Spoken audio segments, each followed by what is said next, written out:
Heaven Official's Blessing. Chapter 153. Audio source: WuXiaWorldAudiobook.com. Why not Xu Li? Why not Jing Wen? It was the voice of a man, but one very foreign. Even though Xie Lian knew that the other end couldn't hear him, he still subconsciously lowered his voice. Someone's here. I don't know if he'll do anything to General Pei. We have to find where they are as soon as possible. The two on the other end seemed to have been stunned by the newcomer, and it took a moment before Pei Ming spoke. Might I ask who my lord is? Since you've reached this point, why not show your face? You should be the one to answer that question, that voice said. The grudge must be with you, Ling Wen said. Probably another female ghost who you ruined. Keep talking shit with your eyes wide open, why don't you? Just which part of this thing looks like a female ghost? Besides, he didn't just capture me, so maybe he's got grudges with you. Never mind. Let's not push this around courteously at a time like this, and overcome this obstacle together, Ling Wen said. It's also possible he's got grudges against the both of us. Do you recall anyone like that? No, there's too many, Pei Ming said. That man seemed to have approached and his voice became louder, but the strange thing was, there was no sound of footsteps but instead a series of odd thumping sounds. He griped. Can you both be less shameless and stop flirting in front of me? It seemed the words he used and his tone exposed something, and after some silence, Ling Wen said, You're Jing Wenjian Jun. That voice didn't respond. Pei Ming also seemed to be a little taken aback. Jing Wenjian Jun. No way. Did Jing Wenjian Jun ever speak so discourteously? Ling Wen humphed. He's always been this way. Puts on a face in front of others, and another in front of me, so of course you wouldn't recognize him. On this end, Xie Lian furrowed his brows. Jing Wenjian Jun. He seemed to have a faint impression of this title, but he couldn't be sure. It sounded as if he was a literature god, but there were much too many literature gods who had such words like literature, respect, quietude in their titles. Just then, Pei Su said in a low voice, Jing Wenjian Jun is the previous #1 literature god who had first appointed Ling Wenjian Jun to the heavens. Hearing this, Xie Lian finally remembered. The first time he ascended, Ling Wen was still a junior literature official in the lower court. The #1 literature god of the upper court wasn't her, but another literature god, and that literature god appeared to be this Jing Wenjian Jun. However, the god Jing Wen had long since declined. There was not a single temple of Jing Wen to be found within any 800-mile radius. Xie Lian couldn't help but wonder. So everyone knows each other. So why can't we just talk peacefully? Must we just fight and constrain without talking? However, Hua Cheng said, it's because everyone knows each other that there must be constraint first. Just as the words left his lips, Jing Wen on the other end spoke up again. It seemed since his identity was revealed, he must put on a front, and so he changed his tone, his voice becoming more polite. Only, his words were still embedded with needles. Nan Gong, are you pleased being the top-ranking literature god in the upper court? Why did you break your own golden bowl to come running here? Pei Ming piped up. You see, the grudge is with you. I've been had because of you. However, Jing Wen said, General Pei, don't think that just because I'm seeking vengeance against Nan Gong that you're off the hook. This bitch insulted and harassed the worshippers of my temple of Jing Wen. Secretly desecrated my temples and set them ablaze. Don't think I don't know you lent her all the martial officials to help her. Jing Wen continued. Don't you laugh either, Nan Gong. And to think I appointed you back then out of sympathy for talent. This is how you repay me? You ungrateful, venomous wench.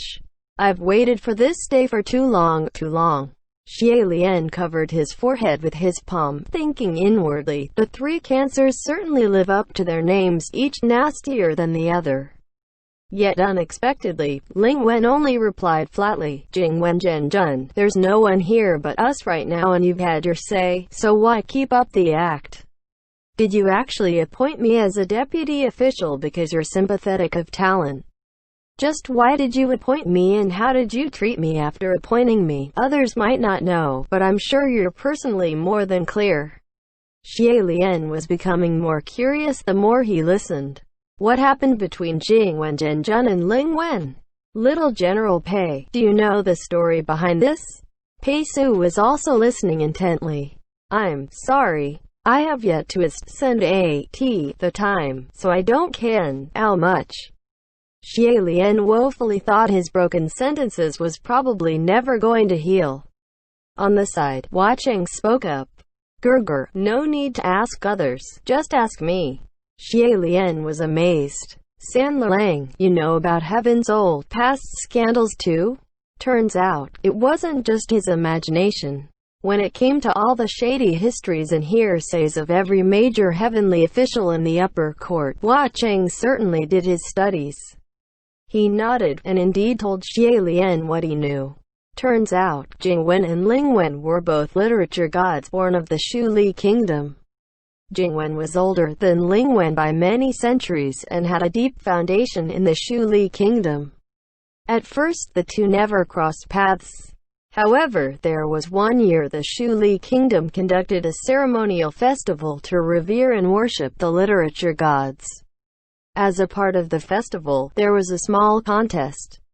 Using the Shu Li kingdom as the subject, the content unrestricted, the young scholars were to write an anonymous essay and have them hung in the largest literature god temple in the kingdom at the time. That temple was Jing Wen Palace. The essays would then be judged by the people and finally, the best one would be selected as the winner to be commended. It just so happened Jing Wenzhen descended at the time to Dali, and on a moment's impulse, he thought it'd be fun to transform into the form of a scholar and join the contest. With an easy swing, he wrote a jaunty, elegant piece, singing praises of the glory of the Shu Li kingdom, confident that his essay would stand out from the crowd. He imagined that once the results of the contest was revealed and he took the top place, if he revealed his true form then and unveiled that the top placer was actually the clone of Jing Wenzhen, surely his name would be passed down beautifully to future generations. If things really turned out that way, it would have been a happy ending. Yet unexpectedly, there happened a very awkward accident. After the ceremony ended and the ranking board was revealed, the top player was not Jing Wen's Ode to Shu Li, but a political critical discourse called Not Shu Li. This turn of events might have been awkward, but to bystanders, it was rather interesting. Xie Lian inquired, has San Lang ever read that Not Shu Li? I flipped through it, Hua Cheng said. If Gerger wants to read it, I'll recite a summary for you another time. Xie Lian hurriedly said, no, it's okay. But to be able to defeat the already ascended Jing Wenzhen, imagine it must have been very well written. Hua Cheng commented, it's not bad, but it wasn't that amazing either. It's just the political situation in the Shu Li kingdom wasn't that great at the time. The people were full of complaints, so when they saw such a piece, it matched their taste. Plus, essays like Ode to Shu Li were rampant, so the people were already tired of it. When comparing the two, naturally, Not Shu Li would win. Xie Lian nodded lightly. There is no such thing as number one in literature, it's all subjective.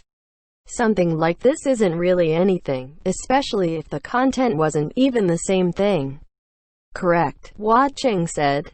Jing Wen thought so at the first too. The people of Shu Li sought everywhere for the author of Not Shu Li, but of course no one claimed it. Who would dare claim such a thing? Those who were greedy for fame and falsely came forward were all exposed quickly. Soon, because officers had caught wind of this, the ceremonial festival removed that top-ranking essay. As for Jing Wenzhen, although he wasn't too pleased with the contest and sniffed at it, still after a few months he'd forgotten the whole thing. Only, the tragedy was, after a few months, the shocking news started spreading among the literature gods in the upper court. The individual who authored not Shu Li, and won the top rank in the Literature God Ceremonial Festival of Shu Li, was found, and was apprehended and locked up in prison. And this individual was a young woman who sold shoes on the streets. How could this be? Unacceptable. A shoe seller. Xie Lian was amazed. Yes, Hua Cheng replied. That was what Nan Gongjia did while mortal.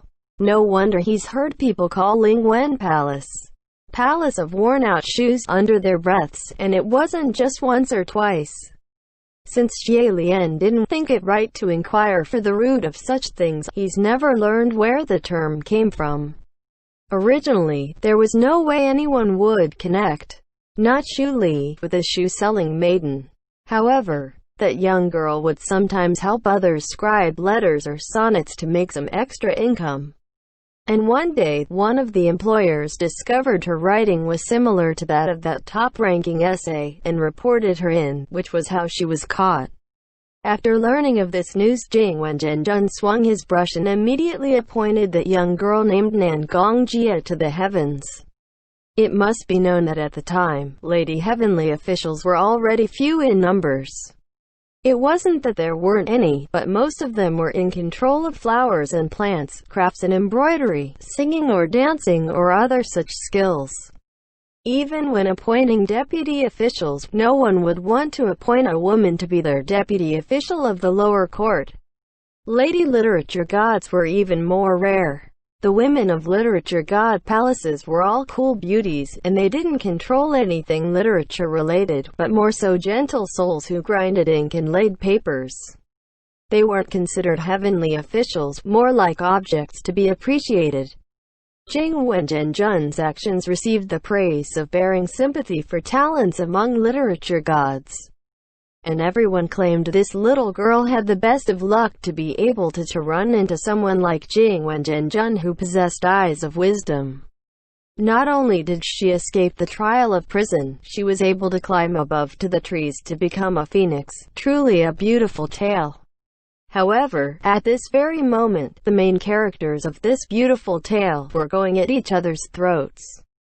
On that end, Jing Wen said, I regarded you highly and used you heavily, but you made it sound like I bore ill intentions. Ling Wen had always been someone who treated others politely, never sounding condescending nor taunted. However, now her voice had an air of derision. Please, there's really no need for you to go around telling everyone how highly you regarded me. If you really did, you wouldn't have made me serve tea and water to everyone in the palace for so many years. Wipe tables, walk hundreds of miles just to pick up a set of poetry scripts, and unceasingly deliver gifts to other heavenly officials during every holiday. Xie Lian mused, and that really did seem to have been the case. When he first ascended, every time he saw Ling Wen, she was always running errands. It was precisely because she ran so many errands that Xie Lian faintly remembered such a character. Jing Wen retaliated. At the end of the day, you're just upset I refused to promote you. But why don't you think about why I wouldn't promote you? Why? Ling Wen said. I want to know why too. When I was immortal, I had time and leisure to read and write. Even when I was locked up in jail, I could at least reflect calmly against the wall. After being appointed, there wasn't a day I wasn't laboring away for you, running errands and prostrating. If you had wanted to torment me, then it was a pretty good idea. Nan Gong, Jing Wen shouted. You still dare to refuse to admit your wrongs even now? Ling Wen countered. And what wrongs have I committed? Are you saying it's all my fault? Jing Wen demanded. What I made you do were obviously the best for you. If you can't even take care of such small matters, what right do you have to do more important things? I was giving you the opportunity to cultivate and train your mind. You're the one who's incapable, but you dare blame me for not promoting you? You think too highly of yourself, but you're a woman after all, you can't reach that high. You have to admit this truth. Ling Wen laughed out loud, seeming to be enraged, and her voice dropped. Very well. You said I couldn't reach that high, then might I ask you, had the prominence of Jingwen Palace at its peak ever reached even the knees of my Lingwen Palace? Xie Lian could smell the thick bruise of their past resentment and rage growing thicker, and thought inwardly that he couldn't have them keep talking any longer. Without any other choice, he employed a very brutish method. With a powerful fist he pounded the ground, and along with the astounding large boom, instantly, a large crater was formed with him in the center. Hua Cheng instantly understood what he was planning and cried, "Gurgur!" Xie Lian flapped his hand to disperse the dust in the air and coughed a few times. "This way is the most direct. I'll take care of this side. San Lang, you and little General Pei, go lie down on the side."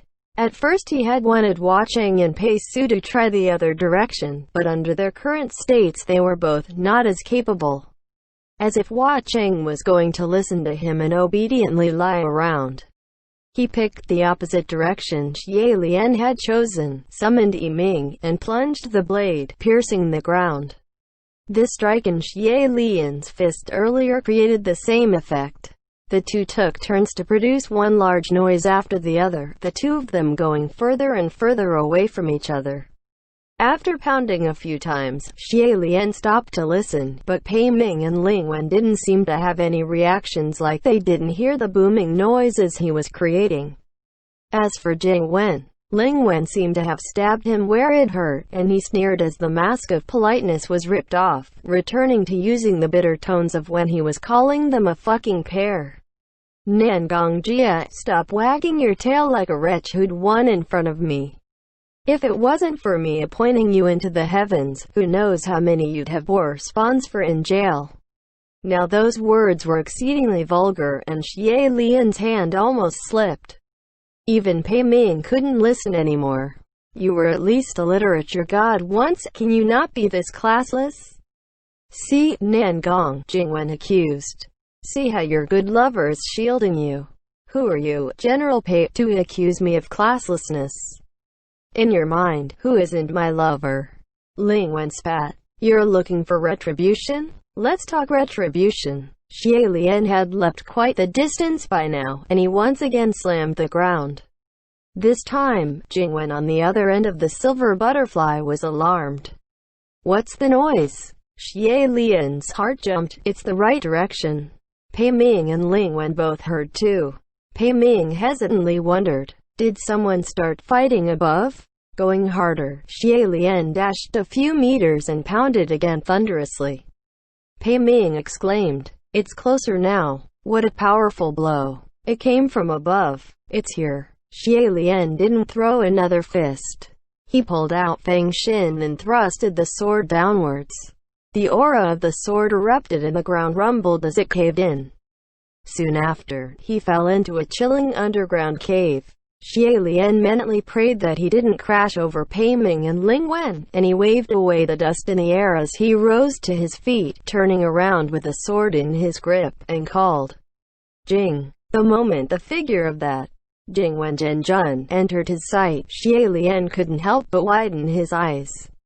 Translator's notes. Wen is the word for literature. Jing is the word for respect. Jing, same tone but different character, is the word for quietude. End chapter.